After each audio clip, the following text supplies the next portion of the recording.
나는 학생 시절부터 기숙사 생활을 해왔다.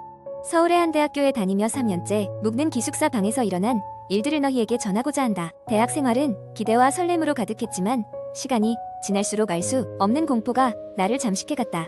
처음 이곳에 들어왔을 때만 해도 방은 그저 흔한 기숙사 방이었다. 다소 오래된 느낌은 주었지만 특별히 이상한 점은 없었다. 룸메이트인 진수와 나는 금세 친구가 되었고 함께 시간을 보내며 즐거운 날들을 보내고 있었다. 그러던 어느 날 기숙사 방에서 묘한 기운을 느끼기 시작했다. 그것은 아마도 어느 늦은 밤이었다. 벽 너머에서 무언가 긁히는 소리가 들리기 시작했는데 마치 손톱으로 벽을 그어내리는 소리 같았다. 나는 그 소리가 방음이 잘 안 되는 기숙사 특유의 소음이라고 생각하려 했다. 하지만 소리는 점점 더 가까워졌고 점차 또렷해져 갔다. 진수도 그 소리를 들었다고 나에게 말했다. 처음에는 단순한 장난일 것이라며 웃어 넘겼지만 소리는 점점 더 빈번해지고 더욱 명확해졌다. 심지어 어느 날 밤에는 방 안에서 들리는 것 같은 기분마저 들었다. 우리는 두려워졌고 그 원인을 알아내기로 결심했다. 해가 지고 모든 학생들이 잠자리에 들 시간에 우리는 침대에 누워 방 안을 지켜보았다. 그리고 자정쯤 어김없이 그 소리가 다시 들리기 시작했다. 소리가 어디서 나는지 찾기 위해 우리는 주변을 살폈다. 그런데 그때 문득 방문 아래로 그림자가 스치고 지나가는 것을 보았다. 그것은 분명 사람의 형체였으나 기숙사 복도에는 아무도 지나가지 않았다. 다음 날 우리는 이 일을 다른 친구들에게 이야기했고 모두가 우리를 놀리며 겁쟁이라고 했다. 하지만 그들 중 몇몇은 이 기숙사에서 꽤 오랫동안 이상한 소문이 돌고 있다는 말을 해주었다. 몇 년 전 이 기숙사에서 한 학생이 사라졌고 그 후로 종종 정체불명의 소리가 들리곤 한다는 것이었다. 이야기를 들은 후 우리는 더욱 두려움에 떨었다. 그리고 얼마 지나지 않아 또 다른 이상한 일이 벌어졌다. 이번에는 벽에 이상한 문양이 나타났다. 마치 누군가 손가락으로 그어 만든 것 같은 문양이었다. 그 문양은 일관성 없고 알아볼 수 없는 기이한 것이었다. 우리는 끝내 기숙사 사감님에게 이 사실을 알리기로 했다. 사감님은 처음에는 별다른 반응을 보이지 않았지만 우리가 찍어둔 증거 사진들을 보여주자 심각한 표정을 지으며 상황을 조사해보겠다고 했다. 그러나 그날 이후로도 어떤 변화도 없었고 그저 아무렇지 않은 듯 일상은 계속되었다. 그러는 동안 소리와 문양은 점점 더 자주 나타나기 시작했다. 나와 진수는 잠을 제대로 이룰 수 없었고 지쳐갔다. 우리는 결국 밤마다 서로 교대로 잠을 자고 한 명은 깨어있어 감시하기로 했다.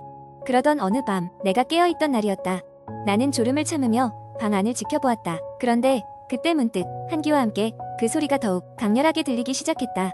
그 소리는 벽뿐만 아니라 이제는 바닥에서 천장에서 들려왔다. 나는 순간 주변을 둘러보다가 문득 진수의 침대가 텅 비어있는 것을 발견했다.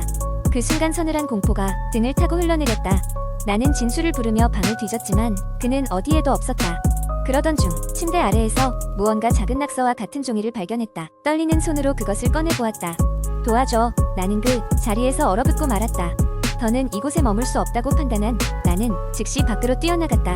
그리고 기숙사 윤리위원회에 모든 것을 털어놓았다. 이후 조사가 시작되었고 몇 주 후 나는 기숙사를 옮길 수 있었다. 진수는 그날 이후로 흔적도 없이 사라졌고 나는 여전히 그날의 끔찍한 소리를 잊을 수가 없다. 기숙사 생활은 끝났지만 나는 여전히 그 소리와 그림자가 꿈속에 나타날까 두려워 잠 못 이루는 밤을 보내고 있다. 아마도 그 방은 우리에겐 정말로 끝나지 않는 밤의 속삭임을 남긴 채로 사라져간 것인지도 모른다.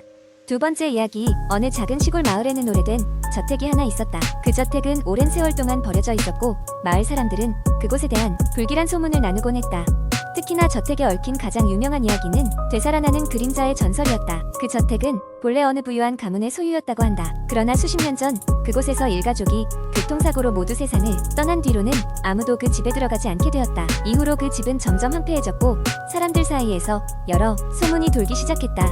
밤마다 저택 안에서 웃음소리와 발소리가 들린다는 이야기, 그리고 창문 너머로 희미한 그림자가 움직인다는 이야기가 그것이었다. 어느 날 큰 도시에서 살던 한 젊은이가 이 소문을 듣고 호기심에 사로잡혔다. 그의 이름은 민준이었다. 민준은 친구들과의 내기를 통해 그 저택을 하루 동안 탐험하기로 결심했다. 그는 자신의 카메라와 녹음기를 들고 출발했다. 저택에 발을 들여놓자 민준은 오싹한 공기에 순간 멈칫했다. 문을 열 때 스산한 바람이 그의 귀에 속삭이는 듯했고 마치 누군가 그를 유심히 지켜보는 느낌이 들었다. 그러나 그는 용기를 내어 조심스럽게 저택 안으로 들어갔다. 시간이 흐르자 민준은 각 방마다 돌아다니며 사진을 찍고 녹음을 시작했다. 아무 일도 일어나지 않았고 그는 근슬에 겁을 먹었나 싶어 안심하려 했다. 하지만 으스스한 2층에 도착했을 때 분위기는 급변했다. 모퉁이를 돌자마자 그의 눈앞엔 낡아 빠진 가구와 함께 심하게 훼손된 초상화가 걸려 있었다. 그 초상화에는 흐릿하게 웃고 있는 사람들이 그려져 있었다. 그런데 그들의 시선은 마치 그림 밖을 바라보고 있는 듯했다. 민주는 알 수 없는 기분에 사로잡혀 초상화를 주시하는데 갑자기 방 안의 온도가 급격히 떨어졌다. 그의 숨소리가 더욱 크게 들렸고 심장박동 소리가 쿵쾅거리며 내리를 두드렸다. 그 순간 카메라 뷰파인더에 이상한 것이 포착되었다. 분명 아무것도 없는 방 안쪽에서 뭔가 꿈틀거리고 있었다. 그는 떨리는 손으로 다시 화면을 들여다보았다. 그러자 느리고 무거운 발소리가 방 안에 울렸다. 어두운 모퉁이에서 검은 그림자가 천천히 다가오고 있었다. 민주는 급히 뒷걸음질 치며 1층으로 뛰어나왔다. 갑자기 계단에서 발목이 걸려 넘어지면서 주머니에서 휴대폰이 쏟아져 나갔다. 화면이 켜진 휴대폰 속에는 방금 전 찍은 사진이 보였는데 어디서 나타난 건지 모를 검은 형체가 사진 속 초상화 앞에 서 있었다. 온몸에 소름이 돋은 민주는 허겁지겁 저택을 빠져나왔다. 저택을 떠나면서 뒤돌아봤을 때 2층 창문 너머로 그 그림자가 여전히 그를 바라보고 있는 듯했다. 마을에 돌아온 그는 이 이야기를 누구에게도 말하지 않았다. 하지만 이후로도 사진 속 그림자는 꿈속에 자주 나타났고 어느 순간부터 그 누구도 그 저택에 들어가려 하지 않았다. 이후 마을 사람들은 그 저택이 완전히 붕괴할 때까지 그 근처에 가지 않았다고 한다. 결국 시간이 흘러 저택은 허물어졌지만 그 집에 얽힌 소문은 지금까지도 이 마을의 미스터리로 남아있다. 마치 그 의문의 그림자가 아직도 어딘가에서 그들을 바라보고 있는 것처럼 말이다. 세 번째 이야기, 서울의 한 낡은 고시원에서 이상한 일이 일어나고 있다는 소문이 돌기 시작한 것은 어느 더운 여름의 일이었다. 이 고시원은 이미 오래된 건물로 한때는 신입사원들이나 시험준비생들이 북적대던 곳이었지만 지금은 거의 방치된 상태였다. 대부분의 방들은 비어 있었고 몇몇 집주민들만이 그곳에서 조용히 생활하고 있었다. 한밤중에 갑자기 들려오는 의문의 발소리는 가장 먼저 주민들을 불안하게 만들었다. 대개는 사람들이 모두 잠든 시간인 새벽 2시에서 3시 사이 복도를 따라 규칙적으로 걷는 발소리가 너무나도 뚜렷하게 들렸다. 발소리는 복도를 끝까지 갔다가 다시 돌아오는 듯했지만 정작 문을 열어보면 아무도 없는 것이 반복되었다. 처음에는 몇몇이 잠결에 헛소리를 들은 것이라고 생각했다. 그러나 시간이 지날수록 발소리를 듣는 사람들은 점점 더 많아졌고 심지어 깨어있던 사람들도 발소리를 들었다고 증언했다. 몇몇 용감한 입주민들은 문제의 시간을 기다려 복도를 살펴보지만 역시나 아무도 발견할 수 없었다. 그러던 어느 날 이 고시원에 최근 입주한 수진이라는 여대생이 있었다. 그녀는 이 공포스러운 소문을 무시하려 했지만 어느 날 밤 똑같이 발소리를 듣고는 인해 호기심과 두려움이 뒤섞여 스스로 사건을 조사하기로 마음먹었다. 수진은 자신의 스마트폰으로 복도를 촬영하며 탐험에 나섰다. 시간이 지날수록 발소리는 가까워졌고 수지는 떨리는 손으로 벽을 짚으며 소리를 따라 조심스럽게 걸어갔다. 발소리는 그녀가 가까워질수록 명확하게 들렸지만 복도에는 그녀 외에 아무런 움직임도 없었다. 그러다 문득 한 방 앞에서 발소리가 멈췄다. 그 방은 몇 주 전 낯선 남자가 살다가 갑자기 짐을 싸서 떠난 방이었다. 더욱이 그의 뒤를 따라 이상한 냄새가 났다는 소문이 돌았던 터라 수지는 더욱 긴장할 수밖에 없었다. 공포에 질린 수지는 도망가고 싶은 마음을 억누르고 잠시 멈춰섰다. 하지만 그녀의 호기심은 두려움을 이겨냈고 마침내 그 방의 문손잡이에 손을 올렸다. 그러나 문은 잠겨 있었고 열리지 않았다. 그때 그녀의 뒤에서 마치 누군가 속삭이는 듯한 소리가 들려왔다. 나가는 게 좋아. 수지는 놀라서 뒤를 돌아봤지만 그곳은 텅 비어 있었다. 아무도 그녀의 뒤에 서 있지 않았고 다시 한번 복도를 둘러봐도 어둠 속에서 다른 누구의 형체도 보이지 않았다. 그녀는 머리칼이 곤두서는 기분으로 급하게 다시 방으로 향했다. 다음날 아침 수지는 고시원의 주인 아줌마에게 그 밤의 경험을 이야기했고 아줌마는 깊은 한숨을 내쉬며 몇 년 전 있었던 사고에 대해 이야기를 시작했다.